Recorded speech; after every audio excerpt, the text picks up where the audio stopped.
Hai teman-teman, kembali lagi dengan kami kelompok 3 dari kelas A1 Prodi Farmasi Universitas Mandala Waluya akan membawakan sebuah materi yang berjudul obat antibiotik. Materi yang akan dibahas kali ini yaitu tentang obat antibiotika. Nah, sebelum membahas lebih jauh, kita harus mengetahui dulu definisi dari antibiotika.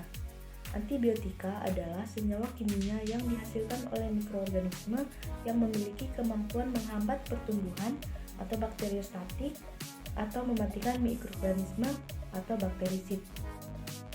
Suatu bahan kimia digolongkan ke dalam antibiotika bila mana bahan kimia tersebut yang pertama merupakan produk metabolisme, meskipun dalam produksinya dilakukan melalui sintesa kimia.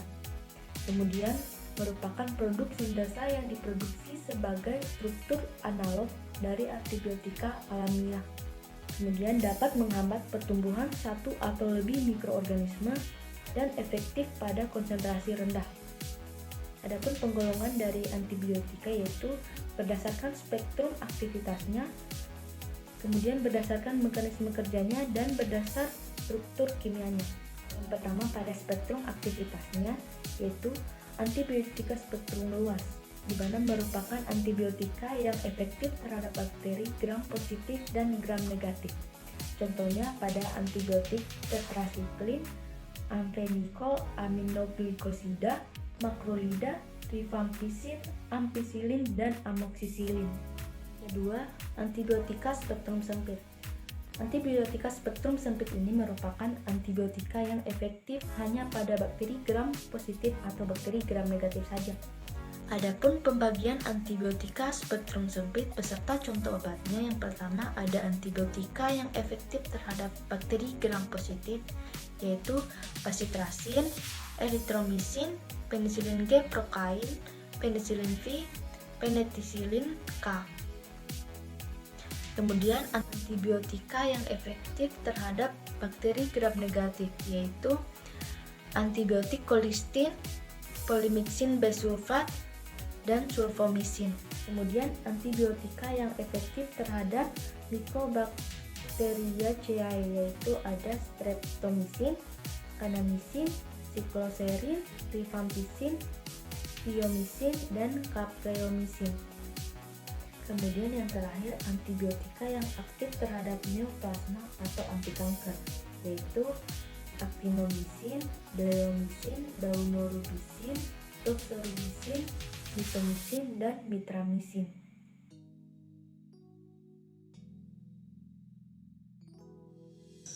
Baik, yang pertama itu antibiotika yang menghambat sintesis dinding sel bakteri.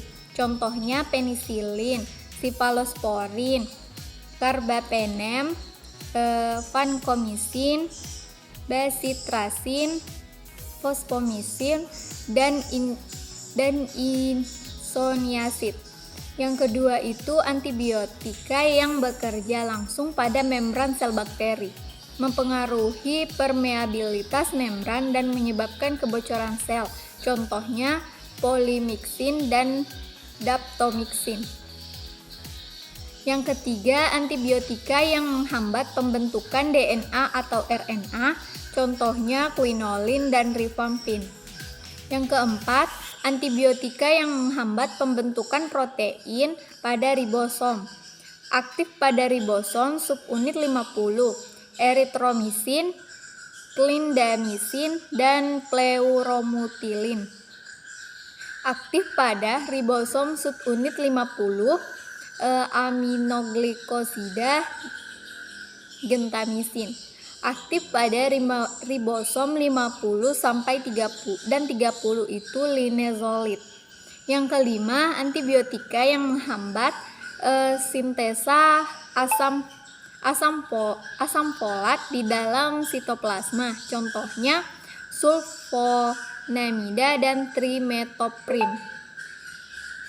Kita masuk kepada strukturnya. Yang pertama beta-laktam, yang kedua aminoglikosida, yang ketiga tetramiklin, yang keempat makrolida, yang kelima lincomycin, dan lain-lain, misalnya chloramphenicol.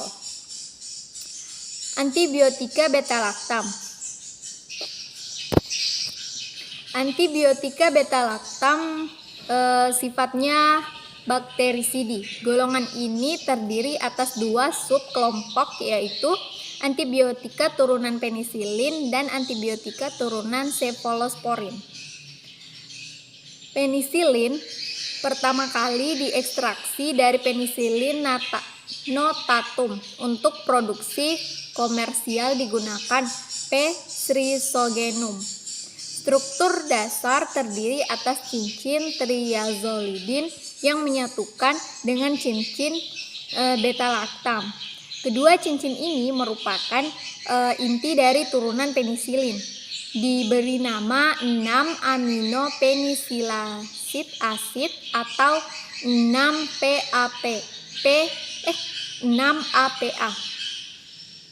Turunan penisilin kemudian diproduksi dengan memodifikasi rantai samping yang berikatan pada 6-APA.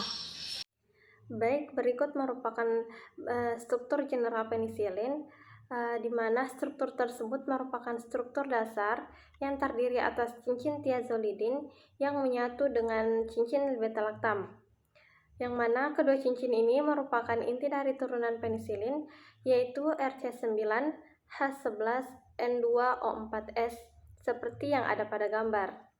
Selanjutnya tabel penamaan penisilin, yang mana yang pertama ada penisilin G atau bensil penisilin, yang dimana nature of substituent atau sifat substituennya yang terdapat pada gambar yaitu CH2.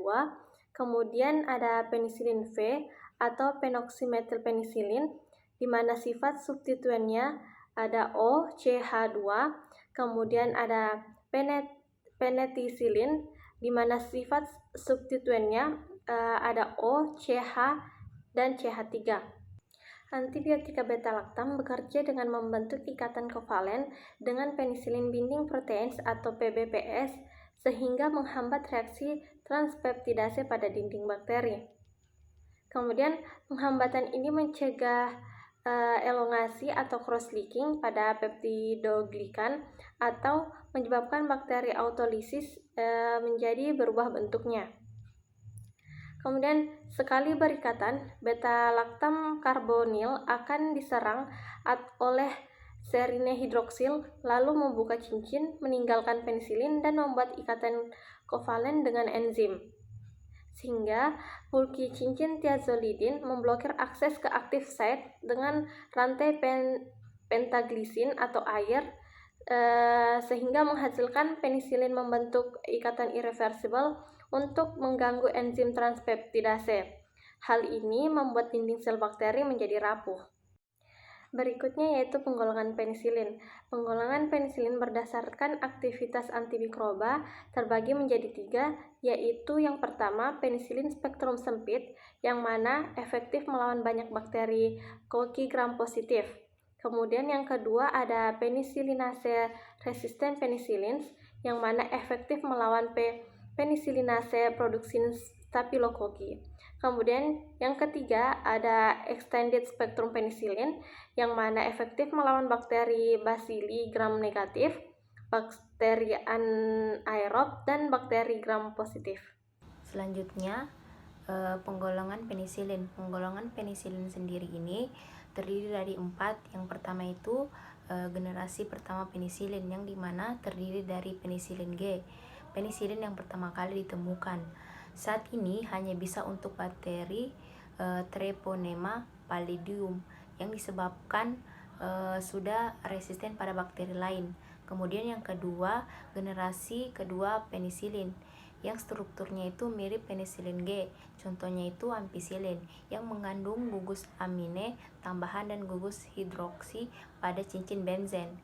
Kemudian efektif untuk melawan bakteri yang dulu yang diatasi oleh penisilin G, tapi juga bisa melawan bakteri gram negatif. Selanjutnya, generasi ketiga penisilin memiliki efek kuat pada gram negatif.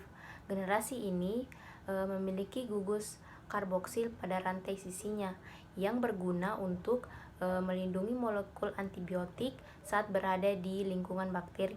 Kemudian yang keempat itu ada generasi keempat penisilin, yang dimana piperacillin yang ditemukan oleh protein yang ditemukan lebih poten dibandingkan generasi ketiga dalam melawan Pseudomonas dan bakteri gram negatif yang ada di usus. Kemudian hubungan struktur kimia penisilin. Yang pertama itu cincin beta-lactam memiliki sudut ikatan 90 derajat, menyebabkan tercegahnya pemasangan elektron sunyi nitrogen dengan gugus karbonil. Hal ini membuat beta-lactam karbonil yang lebih elektrofilik dan lebih sensitif pada nukleofilik. Kemudian yang kedua itu ada pasangan elektron sunyi. Nitrogen siap menerima proton pada suasana asam sehingga beta-lactam lebih sensitif pada asam basa dan oleh nukleofil kuat. Berikut gambar cincin beta-lactam pada penisilin mudah terbuka dengan adanya asam basa dan nukleofil kuat. Slide berikutnya yang merupakan modifikasi pada struktur penisilin telah menghasilkan turunan penisilin. Yang pertama, tahan asam. Adanya gugus penarik elektron seperti gugus fonoksi yang terkait pada rantai samping amino. Gugus ini mencegah penatalaungan penisilin menjadi asam banilat yang terjadi dalam suasana asam. Yang kedua, tahan terhadap beta-lactam sehingga bisa digunakan pada resistensi antibiotik penisilin. Hal ini karena adanya gugus bulky pada rantai samping amino, misalnya cincin aromatik yang pada kedudukan orto mengandung gugus halogen atau metoksi. Ketiga, penisilin dengan spektrum luas karena ada gugus hidrofil seperti NH2 pada rantai samping sehingga penembusan obat melalui pori saluran protein membran terluar bakteri gram negatif menjadi lebih besar. Slide berikutnya yang merupakan cephalosporin. Yang pertama kali diekstraksi dengan jamur Cephalosporium acremonium. Kedua, struktur utamanya adalah cephalosporin C.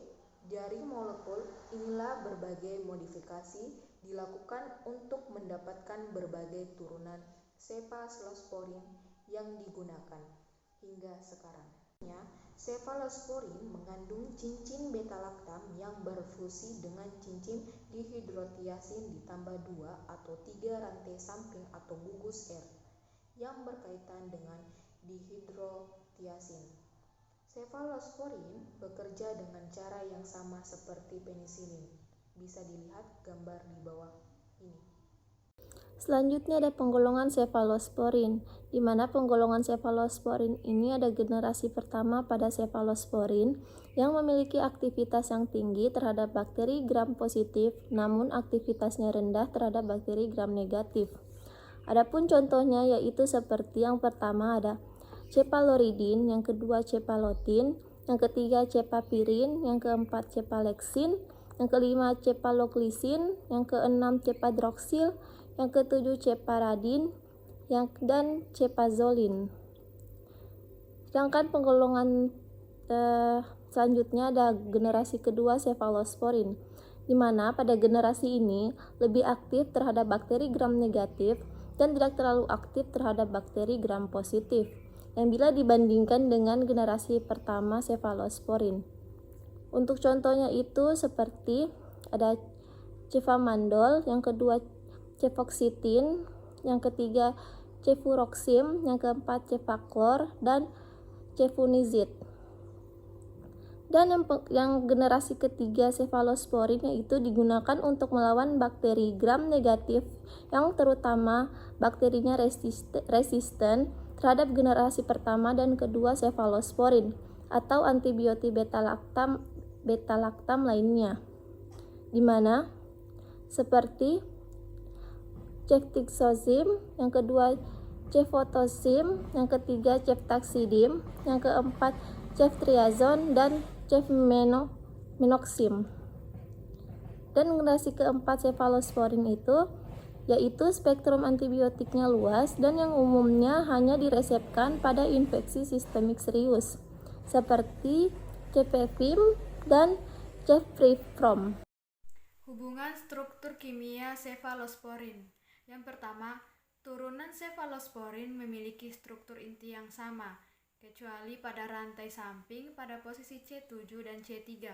Modifikasi substituen pada C3 dilakukan untuk mendapatkan sifat fisika kimia yang lebih baik, dan modifikasi substituen pada posisi C7 untuk mengubah spektrum aktivitasnya.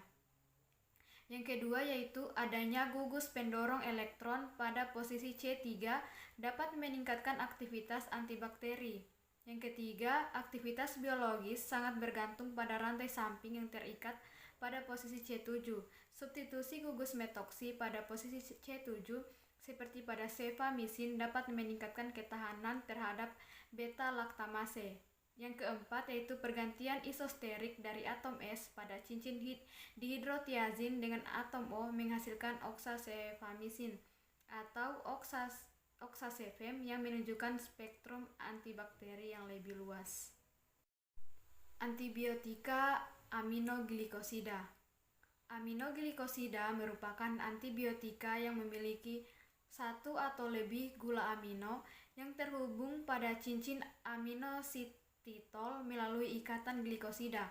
Antibiotik ini termasuk concentration dependent killing, yang artinya jika konsentrasi aminoglikosida naik, maka aktivitas antimikrobanya ikut naik dan waktu eksposur obat lebih lama.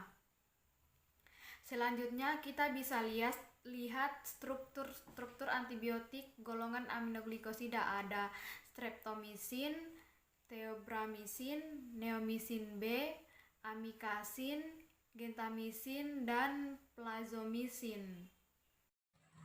Baik, di sini saya akan menjelaskan tabel 2.11 nama, sumber, dan mikroorganisme penghasil antibiotika aminoglikosida. Nama, sumber, struktur kimia. Nama yang pertama itu streptomisin, sumbernya Streptomycin griseus. Yang kedua, neomisin, Asparadiae. Yang ketiga, kanamisin, sumbernya Canamileticus. Yang keempat, gentamisin, sumbernya Micromonospora purpura. Yang kelima, metilmisin, sumbernya Micromonospora species. Yang keenam, tobramisin atau nebramisin, sumbernya S. tenebrarius. Yang ketujuh, ada panamomisin, sumbernya S. rimosus dan S. paramomisinus. Yang terakhir ada amikasin, 1L 4 amino 2 hidroksil butil kanamisin. Itulah hasil tabel 2.11 penghasil antibiotika aminoglikosida yang telah saya sebutkan tadi. Untuk struktur kimianya bisa dilihat sendiri pada tabel. Aminoglikosida merupakan antibiotika spektrum luas dengan aktivitas yang lebih tinggi melawan bakteri gram negatif dibandingkan gram positif. Aktivitas bakterisidnya diperoleh dengan melakukan peningkatan irreversibel pada unit ribosomal 30S bakteri. Penghambatan sintesis protein terhambat dilakukan dengan mengganggu inisiasi pembentukan peptide atau pembuatan mRNA, salah baca atau membuat polisom menjadi non-fungsional monosom. Selanjutnya ada hubungan struktur kimia aminoglikosida. Aminoglikosida memiliki dua struktur utama yang penting, yakni gula amino dan cincin aminosiklisito. Pada hampir semua aminoglikosida, cincin tersebut adalah 2-deoksistreptamin, kecuali pada streptomisin dan dehidrostreptomisin, di mana cincin tersebut adalah streptidin. Bisa dilihat pada gambar, posisi C6 dan C2 merupakan target dari penginaktifan enzim bakteri. Ada substitusi metil pada C6 dapat meningkatkan resistensi enzim. Hilangnya gugus 3-OH atau 4-OH atau keduanya tidak mempengaruhi aktivitas enzim. Pertama itu antibiotik aminoglikosida umumnya diberikan secara parenteral. Dan poin kedua, gugus amino akan mendapatkan proton dan ionisasi oleh cairan tubuh. Hal ini menyebabkan aminoglikosida tidak diabsorpsi di usus dan harus diberikan secara parenteral untuk mengatasi infeksi sistemik. Dan poin ketiga, sebab struktur mereka yang teronisiasi, aminoglikosida tidak menembus sel, jaringan, dan volume distribusinya sama dengan cairan ekstraseluler. Pada slide berikutnya, terdapat antibiotika tetrasiklin, di mana poin pertama, tetrasiklin adalah antibiotika yang awalnya didapat dari Streptomyces aureofaciens. Dan poin kedua, antibiotika tetrasiklin merupakan turunan oktahidraftasen yang terbentuk oleh gabungan 4 buah cincin serta memiliki 5 atau pusat atom C asimetrik. Pada slide berikutnya, terdapat struktur dasar tetrasiklin, di mana yang pertama itu ada celotetrasiklin, ada ositetrasiklin, ada tetrasiklin, dan demeklosiklin, metasiklin, dosisiklin, menosiklin. Dan pada slide berikutnya terdapat golongan tetrasiklin. Berdasarkan asalnya, tetrasiklin dibagi menjadi yang pertama itu tetrasiklin alami dari turunan Antimochetes yang sudah difermentasi. Terdapat nama-nama obat golongan tetrasiklin alami. Yang pertama itu tetrasiklin, yang kedua klortetrasiklin, yang ketiga asitetrasiklin, yang keempat bromotetrasiklin, dan yang kelima itu dexametiltetrasiklin, dan yang terakhir itu desametiltetrasiklin.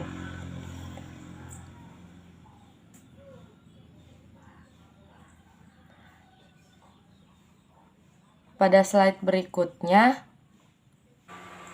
B. Tetrasiklin semisintesis modifikasi dilakukan untuk meningkatkan aktivitas antimikroba, spektrum kelarutan, dan bioavailabilitas oral. Dapat dilihat pada gambar senyawa berikut di bawah ini. Lalu berikutnya ada tabel nama-nama obat golongan tetrasiklin semisintesis. Nama obatnya yaitu doxycycline, minocycline, metasiklin, niklosiklin, dan samsiklin. Berikutnya bagian C, protetrasiklin. Dapat dilihat kembali pada gambar di bawah ini. Lalu kita beralih pada tabel drug. Yang pertama, prolitetrasiklin dengan rumus seperti di sampingnya, dan yang kedua limesiklin, ketiga chlomosiklin, keempat apisiklin, 5 pipasiklin, 6 guamesiklin, dan 7 meglusiklin. Antibiotika ini adalah antibiotika bakteriostatik berspektrum luas. Kemudian tetrasiklin bekerja dengan menghambat subunit ribosomal 30S sehingga ikatan aminoasil dikurang tRNA pada aseptor sitokompleks mRNA sampai ribosom terhambat. Hal ini mencegah penambahan asam amino yang akhirnya membuat sel tidak bisa mempertahankan fungsinya untuk melakukan replikasi. Hubungan struktur kimia tetrasiklin, cincin D harus merupakan cincin aromatik dan cincin A harus tersubstitusi pada setiap atom karbonnya dengan tepat untuk kepentingan aktivitasnya. Dan cincin B dan C dapat mentoleransi perubahan substituen selama sistem katenol C11, C12, dan 12A tidak berubah dan berkonjugasi pada cincin fenol D. Cincin B, C, D fenol merupakan sistem ketoenol yang sangat penting, dan cincin A harus memiliki sistem kataenol yang terkonjugasi. Selanjutnya, linkomisin. Turunan linkomisin merupakan senyawa bakteriostatik yang pada kadar tinggi dapat bersifat bakterisid. Senyawa ini dapat diisolasi dari actinomycetes, streptomyces, dan linkonesis. Linkomycin berikatan dengan subunit 50S pada ribosom bakteri, menyebabkan penghambatan sintesis protein pada bakteri. Selanjutnya, dapat dilihat pada gambar hubungan struktur kimia linkomycin. N-demetilasi memberikan aktivitas melawan bakteri gram negatif. Bertambahnya panjang rantai substituen propil hingga N-heksil pada posisi C4 pada gugus pyrrolidin meningkatkan aktivitas in vivo. Thiomethyl ether pada gugus thiolinkosamida adalah penting untuk aktivitas antibakteri. Modifikasi struktur pada posisi C7 seperti penambahan 7S kloro atau 7R OCH3 akan mengubah sifat fisikokimia obat dan mempengaruhi sifat farmakokinetik dan spektrum aktivitasnya. Efek samping yang umumnya terjadi adalah ruam, kutil, mual, muntah, dan diare. Selanjutnya, makrolida. Antibiotik turunan makrolida ini pada umumnya dihasilkan oleh Streptomyces sp. Makrolida aktif melawan bakteri gram positif dan sedikit aktif melawan bakteri gram negatif. Antibiotik ini bekerja dengan menghambat sintesis protein dengan menargetkan ribosom bakteri. Makrolida mencegah peptidil transferasi, menambahkan peptidi saat proses translasi. Makrolida bisa baktersid atau bakteriostatik tergantung konsentrasi yang digunakan dan target bakterinya. Berikutnya yaitu hubungan struktur kimia makrolida yang mempunyai beberapa karakteristik, diantaranya mempunyai cincin lakton yang biasanya mengandung 12-17 atom. Yang kedua, gugus keton. Yang ketiga, 1 atau 2 gula amin seperti glikosida yang berhubungan dengan cincin lakton. Yang keempat, gula netral yang berhubungan dengan gula amino atau pada cincin lakton. Yang terakhir, gugus dimetilamino pada residu gula yang menyebabkan sifat basa dari senyawa dan memungkinkan untuk dibuat bentuk garamnya. Berikutnya, kloramfenikol yang merupakan antibiotik spektrum luas yang bersifat bakteriostatik.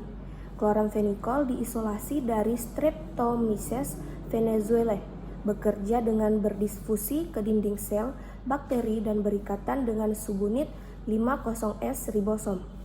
Ikatan ini mengandung aktivitas peptidil transferase yang akhirnya menghambat perpindahan asam amino dan menghambat pembentukan peptida.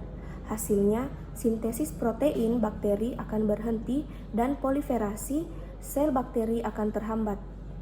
Selanjutnya yaitu hubungan struktur kimia kloramfenikol, bisa dilihat pada rantai samping di atas, modifikasi pada rantai samping di kloroasetimida, rantai samping di halogen lainnya akan menghasilkan senyawa yang kurang poten, meski aktivitas utama tetap ada.